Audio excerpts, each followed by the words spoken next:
आदिपुरुष भगवान शिव के निवास स्थान कैलाश की दिव्यता वैज्ञानिकों को ऐसे आकर्षित करती है जैसे खगोलवेद आकाश गंगाओं की दमकती आभा को देखकर सम्मोहित हो जाते हैं। शताब्दियों से सृष्टि की नाभि पर मौन खड़ा कैलाश संसार के पर्वतारोहियों और वैज्ञानिकों को चुनौती दे रहा है। लेकिन महादेव के घर को देखना तो दूर, कोई उसकी तलहटी पर जाकर खड़ा भी नहीं हो पाता।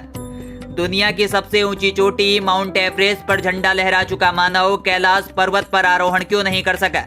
अनुभव बताते हैं कि कैलाश की तलहटी में पहुंचते ही मानव की आयु बहुत तेजी से बढ़ने लगती है। कैलाश में आखिर ऐसा क्या है जो इंसान को तेजी से बूढ़ा कर देती है? क्या महादेव का सुरक्षा कवच किसी को कैलाश में नहीं आने देता, या फिर कैलाश की आबोहवा ही ऐसी है कि इंसानी शरीर जिसका सामना नहीं कर सकता? नमस्कार, द प्रवाह में आपका स्वागत है।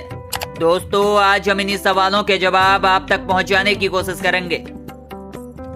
कैलाश पर्वत की सुंदरता और वहां सर्वत्र व्याप्त दृश्य आध्यात्मिक तरंगों ने संसार में सबसे अधिक रूसी वैज्ञानिकों को प्रभावित किया है।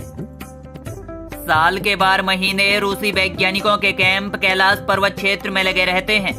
यहाँ की प्रचंड आध्यात्मिक अनुभूतियों के रहस्य का पता लगाने के लिए वे जान का जोखिम तक उठा लेते हैं। इन लोगों के अनुभव बताते हैं कि कैलाश पर्वत की तलहटी में उम्र बढ़ने की प्रक्रिया बहुत तेजी से होने लगती है। भयानक अनुभवों से गुजर कर आए उन लोगों ने बताया कि वहां बिताया एक दिन एक माह के बराबर होता है। हाथ पैरों के नाखून और बाल अत्यधिक तेजी से बढ़ने लगते हैं। सुबह क्लीन शेव रहे व्यक्ति की रात तक अच्छी खासी दाढ़ी निकल आती है।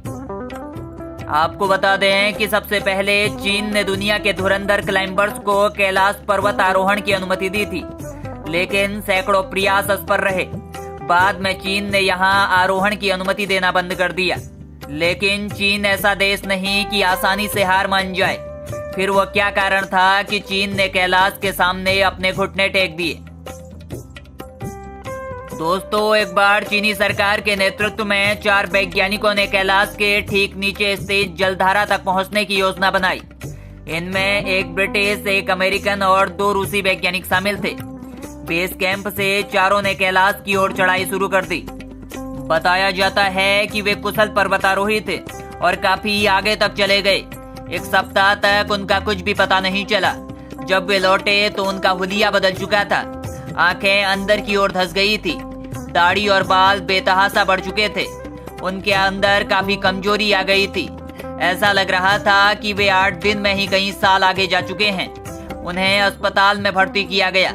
दिग्भ्रमित अवस्था में उन चारों ने कुछ दिन बाद ही दम तोड़ दिया। और सबसे रहस्यमयी बात यह है कि उनकी मृत्यु बुढ़ापे के कारण हुई थी। 19वीं और 20वीं सदी में कई बार कैलाश पर्वत को फतेह करने के प्रयास किए गए। जिन लोगों ने अपने विवेक से काम लिया और आगे जाने का इरादा छोड़ दिया वो तो बच गए, लेकिन जिन लोगों ने अपनी जिद नहीं छोड़ी वे लोग या तो पागल हो गए या उन्होंने अपनी जान गंवा दी। कैलाश की परिक्रमा मार्ग पर एक ऐसा खास पॉइंट है जहां पर आध्यात्मिक शक्तियां आपको चेतावनी देना शुरू कर जाती हैं। मौसम बदलता है या ठंड अत्यधिक बढ़ जाती है। व्यक्ति को बेचैनी होने लगती है। अंदर से कोई कहता है कि यहाँ से वापस चले जाओ। जिन लोगों ने चेतावनी को अनसुना किया उनके साथ बुरे अनुभव हुए हैं। कुछ लोग तो रास्ता भटककर अपनी जान गंवा बैठे। आज तक महज बौद्ध भिक्षु मिलारेपा ही कैलाश पर जाने में सफल हुए हैं। मिलारेपा ही मानव इतिहास में एकमात्र व्यक्ति हैं जिन्हें वहां जाने की आज्ञा मिली थी।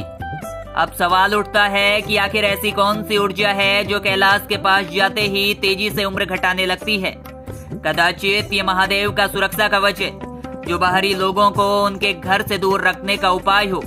वैज्ञानिकों, खोजकर्ताओं और पर्वतारोहियों ने इसका साक्षात अनुभव किया है। कैलाश पर्वत के पास ही ऐसा क्यों होता है, इसका ठीक ठीक जवाब किसी के पास नहीं है। वहां मिलने वाले आनंद का अनुभव बताना भी किसी के बस की बात नहीं। फिर भी कुछ लोग हैं जो सबोले विलक्षण आनंद के लिए उम्र दांव पर लगाने के लिए भी तैयार हो जाते हैं। त्र्यंबकम भोलेनाथ भगवान शिव शंकर के निवास स्थान कैलाश में तेजी से उम्र बढ़ने की मिस्ट्री को आज तक कोई भी नहीं सुलझा पाया और शायद ही आगे कोई सुलझा पाए। भगवान भोलेनाथ और उनके निवास स्थान कैलाश के विषय में आपकी क्या है राय, हमें कमेंट कर जरूर बताएं। और ऐसे ही रोचक और रहस्यमयी कहानियों को सुनने के लिए सब्सक्राइब कीजिए हमारा YouTube चैनल द प्रवाह। धन्यवाद।